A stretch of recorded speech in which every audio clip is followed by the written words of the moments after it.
Good evening and welcome to Prime Business with me, Emma Davis. The Finance Ministry has made significant progress towards the settlement of $140 million Trafigura judgment debt. That's according to Ghana's High Commissioner to UK and Ireland, Papa Owusu Ankoma. It's coming after the Singaporean commodity trading firm moved to seize one of Ghana's commercial properties and possibly other assets in London to defray the debts. But Papa Owusu Ankoma says government has made some progress with the issue. No, I know the Ministry of Finance is taking steps to settle the debt. Yes.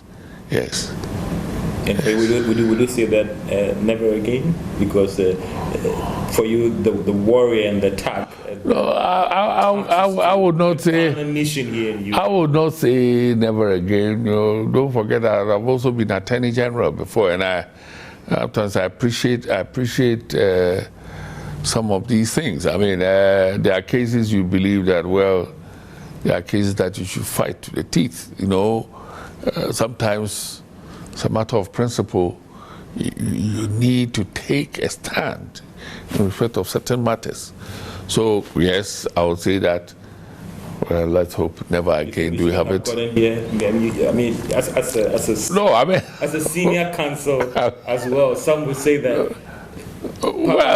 expertise also could have been sought. No. I mean, I'm the High Commissioner. When it comes to this is basically. You're a senior lawyer. Yeah, this is really. Practice in Ghana. This is really a financial matter. Yeah. And I know, yes, government has to prioritize payments, particularly at the time when we are going to the IMF. You know, it's tough. I mean, we've been caught between a rock and a hard place, the devil and the deep blue sea. Yeah. But the assurance is that no. We're going to move out shortly.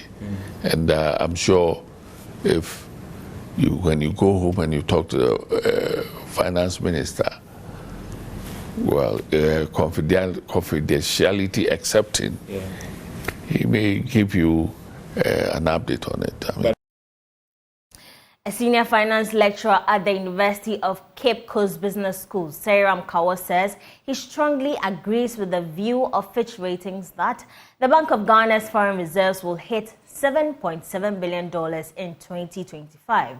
According to him, the reserves may even be more as a result of the International Monetary Fund-supported program. Speaking to Joy Business, Mr. Kawo said this will boost the foreign exchange market and consequently strengthen the cedi against the dollar and other major foreign currencies. I strongly hold the view that, yes, we can build the foreign reserve up to 3 months and even more, looking at the rate at which we are moving. It's going to have a major impact on the performance of the cedi. Once we have enough reserve, there will not be any much pressure on us. We're going to have more inflows, and then we're also going to enhance our fiscal stabilization policy to ensure that government spends within the limit, hence boosting the foreign exchange earnings and strengthening the foreign exchange rate that we have in the economy. Because once we have enough foreign reserve, it means that you don't have more pressure on you as you move ahead. So you can easily use your reserve to buy the things that you want to buy. The second Deputy Governor of the Bank of Ghana, Dr. Elsie Awaji, has stated that stakeholders in the corporate restructuring and insolvency industry can always learn from international best practice in journals to enhance operations in the sector. According to her, observations from other jurisdictions will provide an array of lessons to advance delivery in the industry. The following report has more. An association of professionals with an interest in restructuring and insolvency formed on 8th August 2006 to play a leadership role in corporate restructuring, business recovery and insolvency in Ghana. Speaking at the launch of the maiden edition of the Corporate Restructuring and Insolvency Journal published by Garia, Second Deputy Governor of the Bank of Ghana, Elsie Ado Awaji, said players in the sector will get the opportunity to explore from the experiences of others in the corporate insolvency industry. The Corporate Insolvency and Restructuring Journal is designed to be the mouthpiece of Ghana's relatively young but fast evolving insolvency and restructuring industry. It provides professionals in this space a place to provide thought leadership on various issues pertaining to or affecting the practice of corporate insolvency and restructuring. And it is my personal hope that this journal would also lead the public discourse, would shape the public discourse when it comes to matters of corporate failures and such, because sometimes the reporting around it and the discourse around it hasn't been very charitable. And hopefully this journal would help to shape a new culture that is more supportive of business rescues and restructuring and insolvency practice going forward. On his part, the CEO of Garia, George Fosu, said the journal was produced to complement the company's code. The genesis of the journal began probably some 10 years ago, when, or maybe more than that, when Felix Addo, the president of Garia, started his journey towards insolvency. What him and a group of other professionals found out was the fact that the company's code was quite inadequate to address the trajectory that Ghana was on as in the context of its integration into the global economy. Felix Addo is the president of Garia. He has been sharing some views on the journey to publish the journal. A couple of years ago, when we bumped into each other in one of these events, and she intimated that, for an organization to be truly recognized as a thought leadership organization, and also to be a professional association, in addition to having a body of knowledge, having a code of ethics, having members registered and a membership committees and all those things, and paying dues. We shouldn't forget that. We should have a journal too. Energy strategist Dr. Yusuf Suleimana has urged African leaders to remain resolute in ensuring the African Continental Free Trade Area becomes a game changer of making Africa self-resilient. According to him, that can be the panacea to minimize the impact of the Israel-Hamas war on the continent when it comes to oil prices. He was reacting to the World Bank's warning that oil prices could hit $150 per barrel as a result of the escalating Israel-Hamas conflict. And African continent, Ghana per se, our vulnerability is our excessive dependence on external, importation of commodities. So what we need to do is that the World Bank is spot on that. They are just telling us that we have to be self-reliant, and we mentioned it severally. They also mentioned of this trade route. If you remember the last time, I mentioned the fact that Ghana is a host to what we call AFTAC. AFTAC has been formed for how many years? And I think the impact is not being felt now. So what I would urge is that we have the right conduit, and AFTAC is number one. If you have AFTAC and it works very well, then trade barriers are broken, trade barriers are seamlessly, trade restrictions are seamlessly removed. I think it's going to help a lot. So if we begin to trade among ourselves, most of this external impact, we're not going to feel it. And that I guess I'm so surprised that African continent will trade more with external parties than we trade among ourselves. What is wrong with us? I think that's a problem there. We need to look into that. And so yes, the way out, the credible conduit out of this quagmire, whenever it does take hold, the center hold within the global economy, will be to be self-reliant. And we have every opportunity to do that. Let's have refineries. Let's not depend too much on importation. If we have refineries, that will help. If we make use of conduit like African Development Bank and the rest, I think this is our best bet. And if we do them and make them work and work well, rather, most of this external impact, we're not going to feel them that much.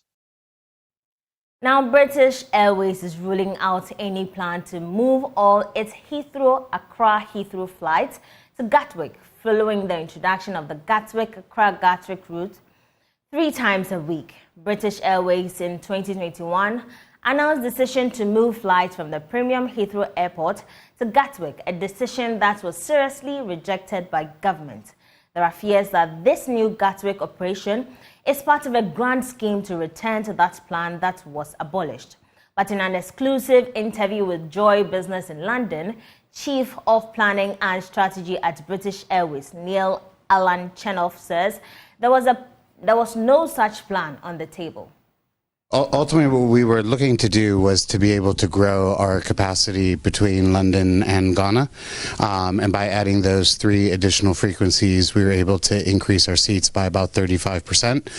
And in fact, we've already announced that in April of next year, we're going to go to 4 weekly flights instead of 3. And so we'll see an additional 55% increase in seat capacity. For us, when we're looking to add routes and whatever that destination is, I mean, ultimately, we look at one, where do we have aircraft available, and is there something unique that we can provide by serving a destination from multiple airports? One of the biggest challenges we've had as we've been recovering from the pandemic was we grounded our 747 fleet.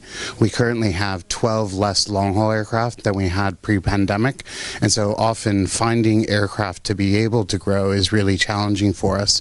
One of the advantages that we thought about offering the additional flights from Gatwick was if you actually look at where individuals who are flying to Accra to visit friends and family, tourism, business, or individuals from Ghana who are visiting London. There's various parts of London into which those individuals are traveling, and there's actually a large community of people where Gatwick Airport is actually more convenient for them than Heathrow. And so I think the benefit of offering that dual airport is, one, the importance of the flight to London allows us to provide some pretty unique connectivity to the United States and Canada. With Gatwick, although we do have less connectivity there, we do have a short-haul operation there, and that can provide connections to more tourist destinations around Europe. And so we think those two offer kind of a balance of choice for customers. So I get it right, more of trying to offer connectivity to a lot of Ghanaians who are living in that part of London to connect to Accra. Yeah, and like I said, if you look at kind of various areas where people either originate or may be visiting in London, there is a certain part and a large group of people who actually Gatwick is a much more convenient airport, and that is not necessarily, we do that across our network. As an example, we offer lots of flights to New York from London, but we also offer a flight from Gatwick because for some individuals that's a more convenient airport.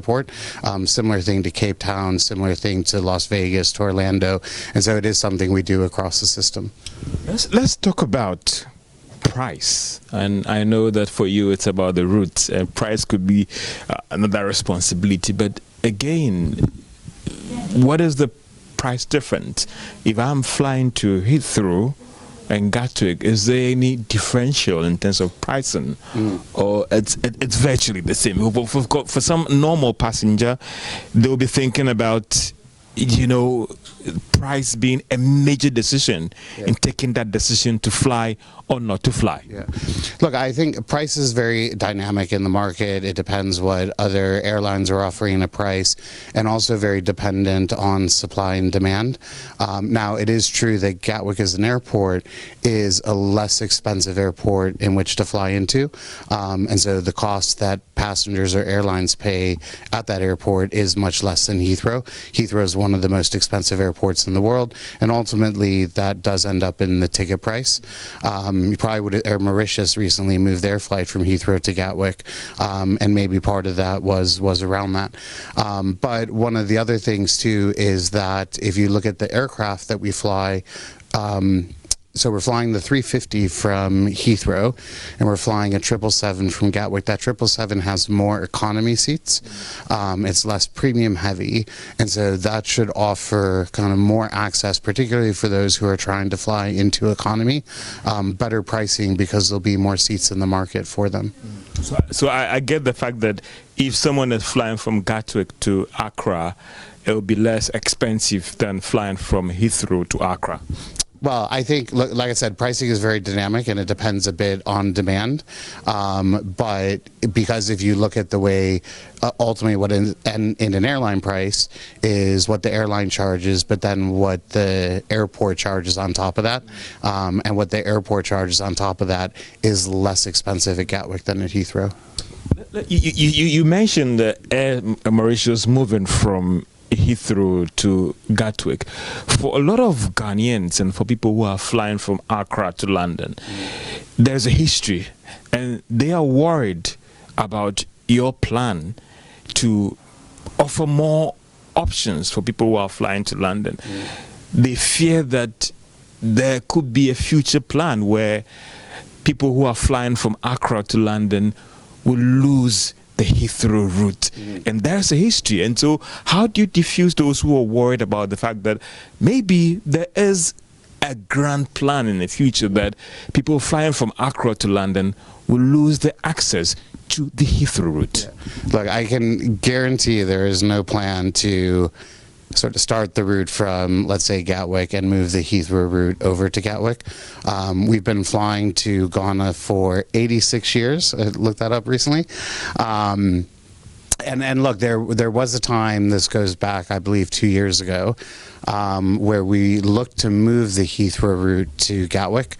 And at the time, that was because we were very, very constrained on capacity at Heathrow. And as we were trying to balance how can we utilize our aircraft at Gatwick, utilize our aircraft at Heathrow, we had looked at making that move. And one thing that Gatwick tends to work well is if there are more point-to-point passengers, because we do offer less connectivity than Heathrow. Away from aviation to agric, the Department of Animal Science of the University of Ghana has commenced a trial on the adaptability and growth performance of some 5 dual-purpose chicken breeds under the farmer management systems. The project, dubbed the Tropical Poultry Genetics Solution, is a 2-year genetics innovation strategy that seeks to test and identify high-producing farmer-preferred chicken genotypes. The initiative aims at reducing poverty while strengthening food and nutrient security for rural households. There's more in this report.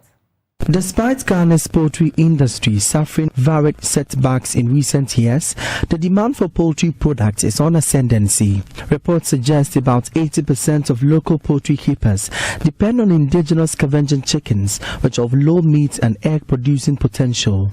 Under the Tropical Poultry Genetics Solution project, the Department of Animal Science, University of Ghana, is experimenting with new poultry breed for higher production performance. Ricky Abajipoku is the deputy project lead.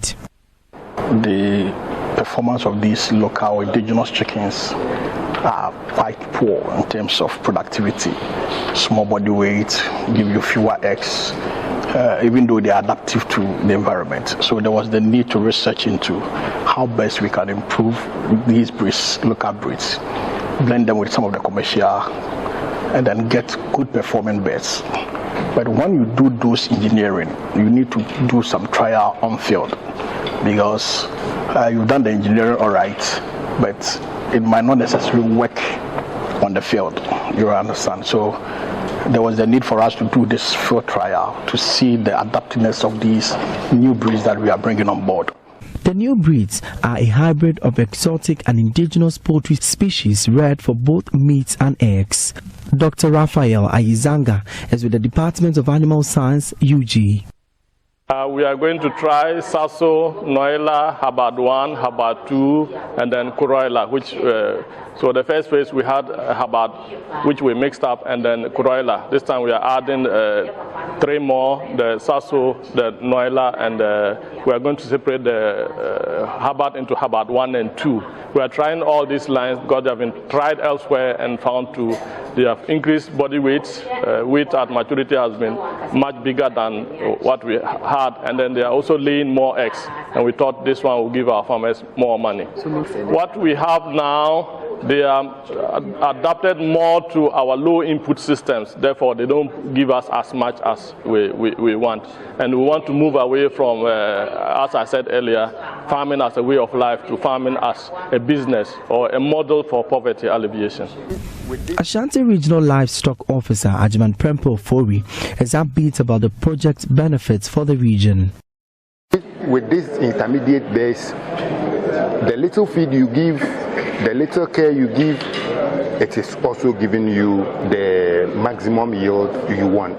So they are, one, resilient to diseases, they can scavenge for feed, and the little feed you can support it with, you get your results. So coming into the middle of the local chicken and the foreign chicken, I think this, of course, is going to help our local farmers make a headway in production. A beneficiary of the first phase, Comfort Champoma, a poultry farmer at Achim Ejampoma, explains the project has improved her livelihood.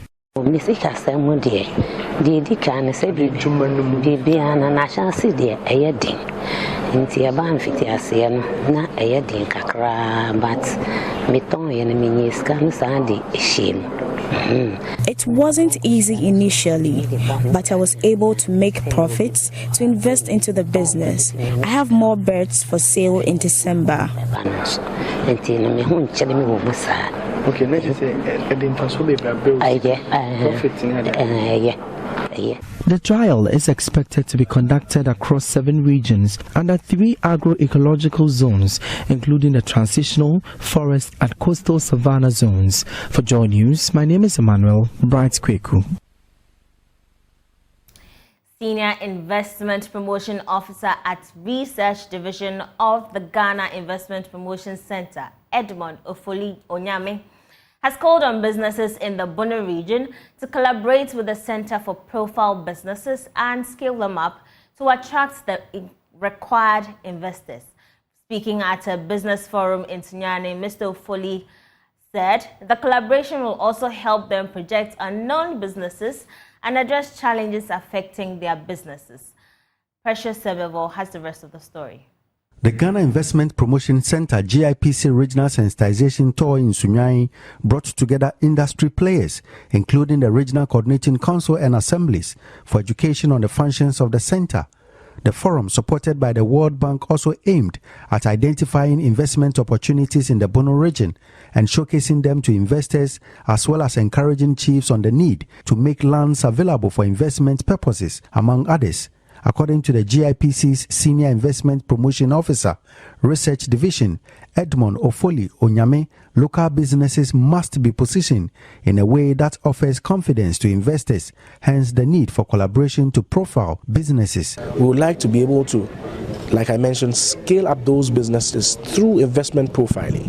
There are businesses who haven't really done their paperwork properly. You have to learn to profile your business. You have to learn to have maybe a business plan, for instance, if you are looking to engage a partner or engage an investor.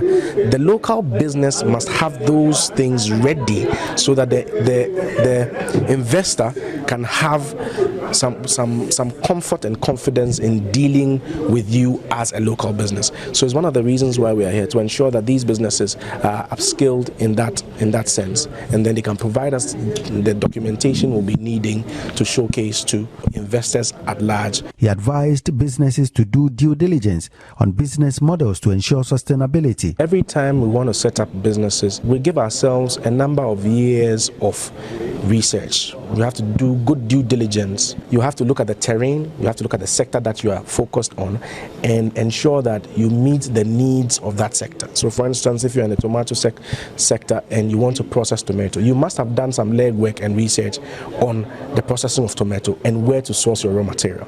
So the whole point about factories closing due to raw material is based on the business module that you have as a business. That's how we wrap up tonight on Prime Business with me, Emma Davis. For more business news, do log on to myjoyonline.com. Good night.